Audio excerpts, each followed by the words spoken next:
Good morning to all. Warm welcome on our official YouTube channel Let's Learn Commerce. मैं आपका educator Ravi Roshan स्वागत करता हूं आप सबों का आपके official YouTube channel let's learn commerce पे, जहां आज आपके लिए फिर से एक बार हम आए हैं अकाउंटेंसी की क्लास लेके।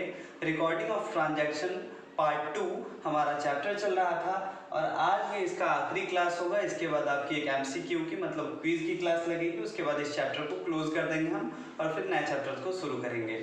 तो आइए चैप्टर शुरू करने से पहले अगर आप हमारे चैनल पर नए हैं तो सब्सक्राइब कर लें चैनल को, बेल आइकन प्रेस कर दें ताकि आने वाली हर वीडियो की अपडेट्स आपको मिल सके। आप किसी भी क्लास को मिस ना करें, ज़्यादा से ज़्यादा लाइक और कमेंट करें अगर वीडियो पसंद आती है तो। इसके अलावा आप अपने दोस्तों के बीच, अपने रिलेटिव्स के बीच इस लिंक को शेयर कर दें ताकि वो भी इस लॉकडाउन में अपनी पढ़ाई को कंटिन्यू कर सकें और वो भी फ्री ऑफ कॉस्ट। तो आज जो हम पढ़ने वाले हैं वो टॉपिक है हमारा sales book, sales return book और जर्नल प्रॉपर। ठीक है, ये तीन टॉपिक आज के इस वीडियो में हम कवर करने वाले हैं। बारी बारी से हम देखेंगे। तो सबसे पहले सेल्स बुक की बात करें, जिसको सेल्स जर्नल बुक भी कहा जाता है। क्या लिखा है इसके बारे में? तो all credit sales of merchandise are recorded in the sales journal, cash sales are recorded in cash book. जैसा कि मैंने परचेज बुक में भी आपको बताया था, तो सेम बात यहाँ पे भी लिखी गई है कि कैश सेल्स जो होते हैं उसको हम कहाँ दिखाते हैं? कैश बुक में दिखाते हैं। तो केवल और केवल जो क्रेडिट सेल्स होते हैं, जो उधार बिक्रियां होती हैं, उन्हीं को हम सेल्स बुक में दिखाते हैं, जिसको हिंदी में विक्रय खाता के नाम से हम जानते हैं। ठीक, या विक्रय पुस्तिका के नाम से जानते हैं। अब बात करें अगर फॉर्मेट की, तो इसका भी फॉर्मेट लगभग सिमिलर ही होता है, सेल्स बुक के जैसा वही लिखा है। Format of sales book is similar to purchase book.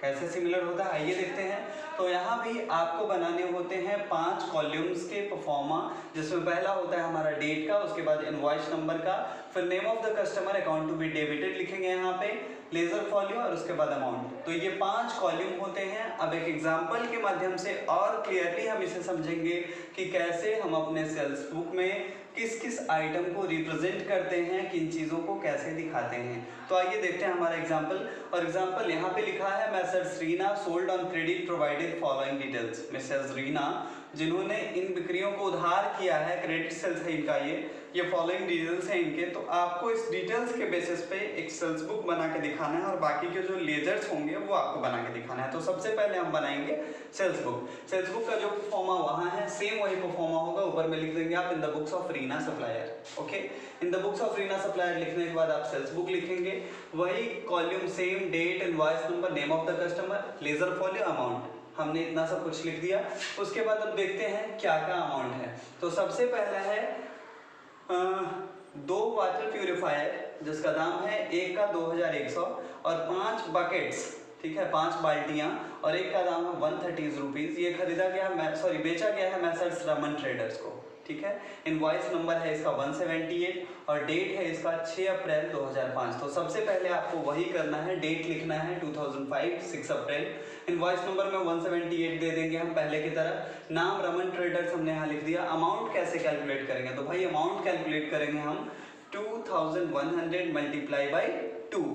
ठीक है, 2 वाटर प्यूरिफायर था और एक का दाम था 2100, दोनों को मल्टीप्लाई करोगे आप तो हो जाएगा आपका 4200। ठीक है, इसके अलावा 5 बकेट्स खरीदे गए हैं और एक बकेट का दाम है 130, तो इसको जब आप मल्टीप्लाई करेंगे तो हो जाएगा 650। ठीक, अब दोनों को हम जोड़ लेते हैं, 4200 प्लस 650 को जैसे ही जोड़ेंगे आप तो हमारा निकल के आ जाएगा 4850 रुपीज, जो कि हमने यहाँ पे अमाउंट में दिखा दिया है। क्लियर है? अब आगे बढ़ते हैं हम अपने दूसरी डिटेल्स की ओर, और दूसरा डिटेल्स जो है वो दिया गया है नूतन इंटरप्राइजेस का। इसमें कहा गया कि उन्होंने road side container, 5 road side containers खरीदे हैं 4200 रुपये के, और उन्होंने और क्या खरीदा? तो बस इतना ही है, 5 रोड साइड कंटेनर्स खरीदे उन्होंने 4200 के। ये भी हमारा क्रेडिट सेल्स है। तो फिर हम इसको दिखाएंगे। सबसे पहले डेट लिखेंगे, कब खरीदा गया, देखिए कब बेचा गया, देखिए यहाँ पे तो डेट दिया है अप्रैल 9 2005। डेट में हम वही लिखेंगे 2005 अप्रैल 9। इनवॉइस नंबर भी वहाँ पे मेंशन है 180, हम वहाँ मेंशन कर देंगे 180। नेम ऑफ द कस्टमर में क्या लिखेंगे? तो नेम ऑफ द कस्टमर हमारा हो जाएगा नूतन इंटरप्राइजेज। क्लियर?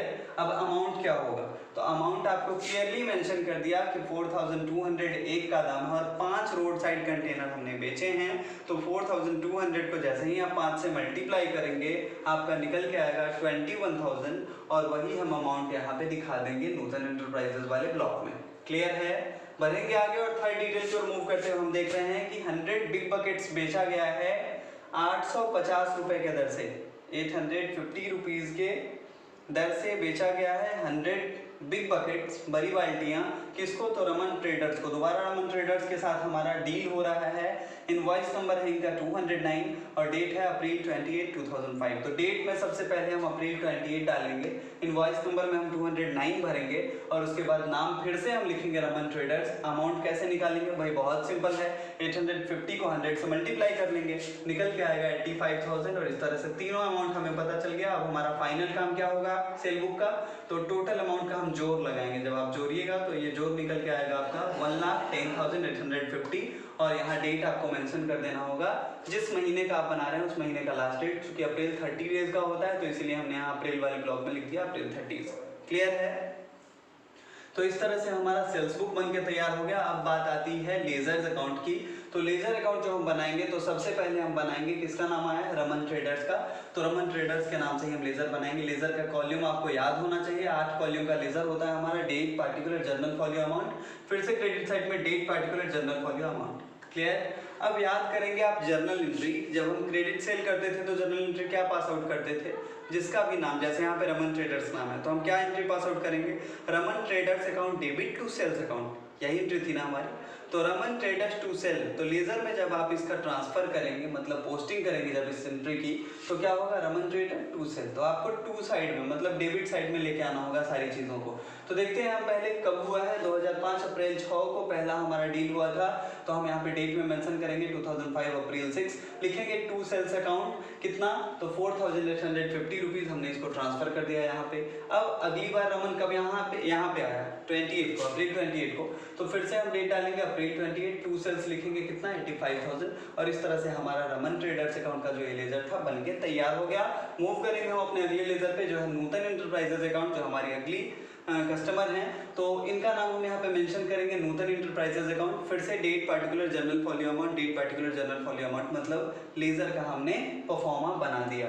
ठीक, अब डेट में क्या होगा भाई, तो एक बार मात्र इनके साथ डील हुई है। वो कब हुई है देख लीजिए आप, तो ये हुई है आपको नूतन के साथ अप्रैल 9 को, रियली सॉरी यहाँ पे डेट गलत हो गया है, अप्रैल 9 को नूतन के साथ डील हुई। तो हम यहाँ पे अप्रैल 9 में दिखाएंगे टू सेल्स। ठीक है, टू सेल्स हमने लिख दिया कितना, तो 21,000 नूतन लिमिटेड को हमने बेचा था 21,000 का, तो 21,000 हमने अमाउंट में दिखा दिया, बस और कुछ करना ही नहीं है। अब एक मात्र लेजर आपका और बच रहा है जो होगा सेल अकाउंट का।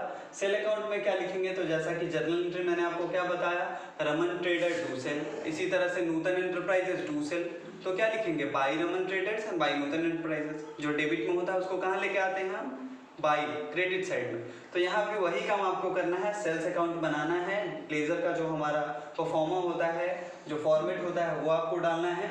चले आएंगे सीधे इस तरफ और हम यहाँ पे क्या करेंगे, 2005 को अप्रैल 30 को हमने यहाँ पे जोर लगा लिया था, इस जोर को सीधे ट्रांसफर कर देंगे और दोनों का नाम हमें दिखाने की जरूरत नहीं है क्योंकि हमने यहाँ पे दिखा लिया है। ठीक है, तो हमें केवल क्या लिखना है, by sundries as per sales book, और अमाउंट में आपको टोटल जो हमने यहाँ पे निकाला था 1,10,850 उसको दिखा देना है 1,10,850।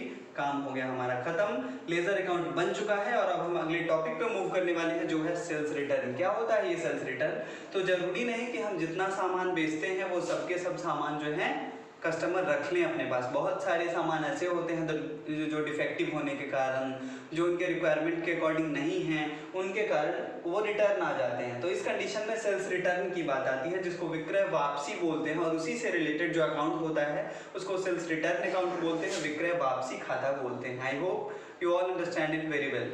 ओके, तो सेल्स रिटर्न अकाउंट जो है वो क्या है, या सेल्स रिटर्न बुक जो है वो क्या है, तो this journal is used to record return of goods by customer to them on credit. मतलब जो भी उधार बिक्रियां की गई थी, ठीक है। जो भी उधार माल बेचे गए थे वो जब वापस आते हैं कस्टमर्स से तो उसके बाद जिस बुक में हम इन चीज़ों को रिकॉर्ड करते हैं वही कहा जाता है सेल्स रिटर्न बुक। क्लियर है? तो आइए अब एक और एग्जांपल हम बनाएंगे जहां सेल्स रिटर्न के लिए किस तरह से हम अपने लेजर में और किस तरह से सेल्स रिटर्न बुक में एंट्री करते हैं ये देखेंगे। आइए देखते हैं।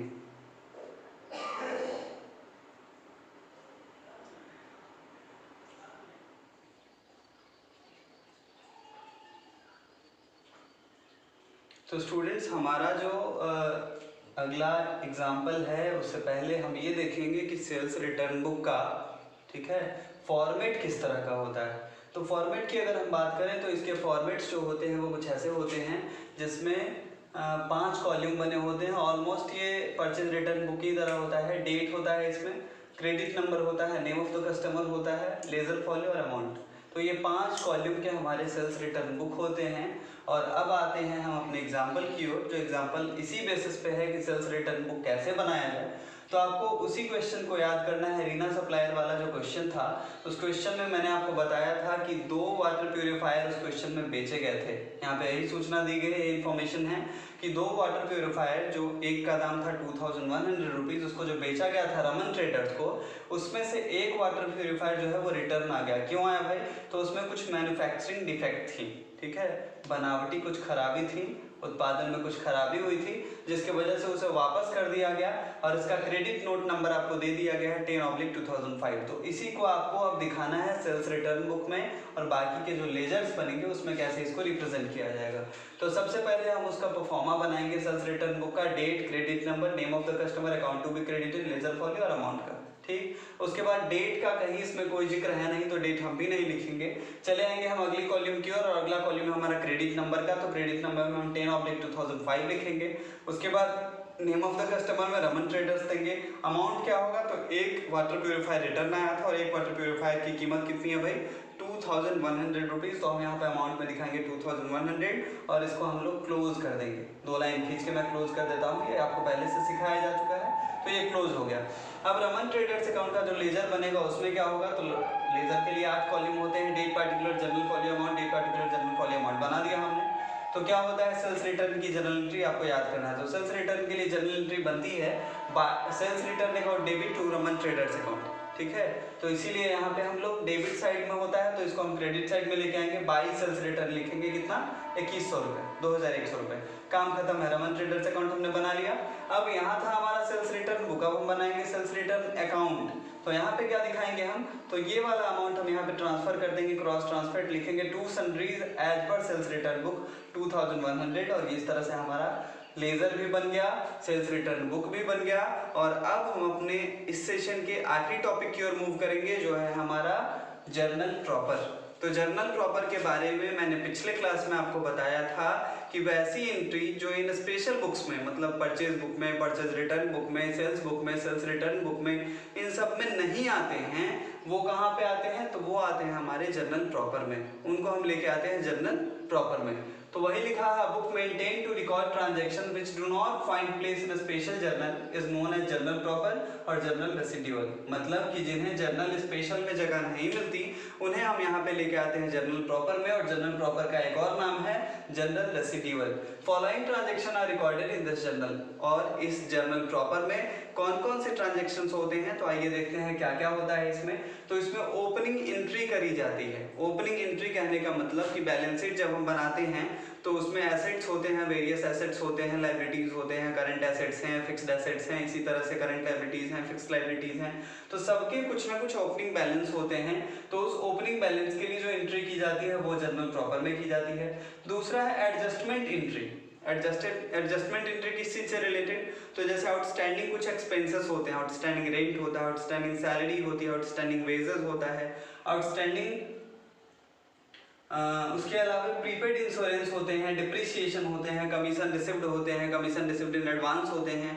तो इन एंट्रीज से रिलेटेड जो भी रिकॉर्ड्स रखे जाते हैं वो कहाँ रखे जाते हैं? हमारे जर्नल प्रॉपर में रखे जाते हैं। थर्ड है हमारा rectification entries. To err is human, ठीक है, मानव जाति का गुण है, स्वाभाविक गुण है कि वो गलतियां करेगा, ठीक। तो जो गलती होती है एंट्रीज करते समय अकाउंटेंट से, उनको सुधारने के लिए जो एंट्री पास आउट किए जाते हैं उसको हम लोग बोलते हैं रेक्टिफिकेशन एंट्रीज। ठीक, रेक्टिफिकेशन ऑफ एरर्स एक चैप्टर भी है जो आपको पढ़ना है, 11th में ही पढ़ना है, आगे पढ़ेंगे हम उसको।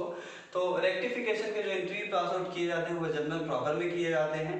उसके बाद ट्रांसफर एंट्रीज, जैसे ट्रेडिंग अकाउंट जब आप बनाओगे 11th में, जब फाइनल अकाउंट हम बनाने शुरू करेंगे तो उसमें जब ट्रेडिंग अकाउंट हम बनाएंगे तो हमारा जो ग्रॉस प्रॉफिट होगा उसको आप देखेंगे, उसको ट्रांसफर करके हम ले जाएंगे कहाँ, प्रॉफिट एंड लॉस अकाउंट में। ठीक है, इसी तरह से जब नॉन ट्रेडिंग ऑर्गेनाइजेशन आपको 11th में पढ़ाया जाएगा तो जो सरप्लस होता है या जो डिफिसिट होता है नॉन ट्रेडिंग ऑर्गेनाइजेशन का, उसको हम ट्रांसफर कर देते हैं कहाँ, कैपिटल फंड में। तो ये अलग अलग चीज़ें हैं जिससे पता चलता है कि किस अमाउंट को किस फंड में या कहाँ पे हमको ट्रांसफ़र करना है। तो ट्रांसफ़र के जो भी एंट्रीज होते हैं वो पास आउट होते हैं इसमें। इसके अलावा कुछ और एंट्रीज होते हैं जिसको अदर एंट्रीज हेड में मैंने रखा है, जैसे goods withdrawn bye honour for personal use, या ड्राइंग हम कह सकते हैं। जो ड्राइंग की जाती है ऑनर के द्वारा पर्सनल यूज़ के लिए, मान लीजिए कि मेरी कोई फार्चून की दुकान है, किराना की दुकान है, तो मैंने अपने पर्सनल यूज़ के लिए उसमें से साबुन निकाला, तेल निकाला, तो इन सब चीज़ों के लिए जो एंट्री पास आउट की जाएगी वो जनरल प्रॉपर में या जनरल रेसिडुअल में की जाएगी। उसके बाद है क्रेडिट परचेज या सेल अदर देन गुड्स, मतलब जिन चीज़ों में आप व्यापार करते हैं उसके अलावा किसी ऐसी चीज़ का आपने खरीदारी की है, किसी ऐसी चीज़ की आपने बिक्री की है, तो वो हमारा आता है जनरल प्रॉपर में। जैसे मान लीजिए कि मैंने अभी अभी कहा कि मेरे किराने की दुकान है, तो मेरे किराने की दुकान के अलावा मैंने कोई और सामान खरीदा, जैसे मैंने कॉस्मेटिक आइटम्स खरीदे उधार, या मेरे पास कोई और पुरानी चीज़ें थी जिसको मैंने बेचा, तो इस कंडीशन में क्या होगा, तो इस कंडीशन में जो एंट्रीज पास आउट होंगे आपके वो कहाँ होंगे, जनरल प्रॉपर में होंगे। उसके बाद goods distributed as sample, sales promotion के लिए, सेल्स बढ़ाने के लिए कभी कभी कंपनी के द्वारा क्या किया जाता है, बहुत सारे गुड्स को डिस्ट्रीब्यूट किया जाता है फ्री ऑफ कॉस्ट। ठीक, तो इस कंडीशन में जो उसके लिए एंट्री पास आउट किए जाते हैं उसी को सैंपल कहा जाता है। तो इस कंडीशन में जो एंट्रीज पास आउट किए जाते हैं उसके लिए भी हमको जनरल प्रॉपर में उसे लेके आना होता है। इसके अलावा है loss of goods by fire, theft या स्पॉइलेज, मतलब आग लगने के कारण, चोरी के कारण, रिसाव के कारण, इन सब चीज़ों के कारण अगर आपको कोई हानि होती है, अगर लॉसेस होते हैं, तो इसको आपको कहाँ दिखाना होगा, यही जनरल प्रॉपर में आपको दिखाना होगा। ठीक है, तो ये सारी चीज़ें हैं जिसे हम जनरल प्रॉपर में रखते हैं। तो ये था आपका आज का क्लास। होप कि आपको ये वीडियो अच्छी लगी हो, पसंद आई हो, सारी चीज़ें समझ में आई हो। ज़्यादा से ज़्यादा नोट्स और क्वेश्चन को बनाने के लिए, प्रैक्टिस करने के लिए आपको जुड़ना पड़ेगा हमारे टेलीग्राम अकाउंट से, और इसके लिए आपको करना होगा टेलीग्राम या व्हाट्सएप। तो आपको इसके लिए करना क्या होगा, कमेंट बॉक्स में जाना है, अपना नाम और अपना व्हाट्सएप नंबर जो होगा वो मेंशन करना है। मैं आपको लेट्स लर्न कॉमर्स क्लास के ऑफिशियल व्हाट्सएप ग्रुप से ऐड कर दूंगा, और वहाँ पे आपको सारे PDF हिंदी और इंग्लिश दोनों मीडियम में फ्री ऑफ कॉस्ट अवेलेबल हो जाएंगे। होप कि आपको ये वीडियो अच्छी लगी हो। Thank you very much for watching this video. Have a good day. जय हिंद, जय भारत।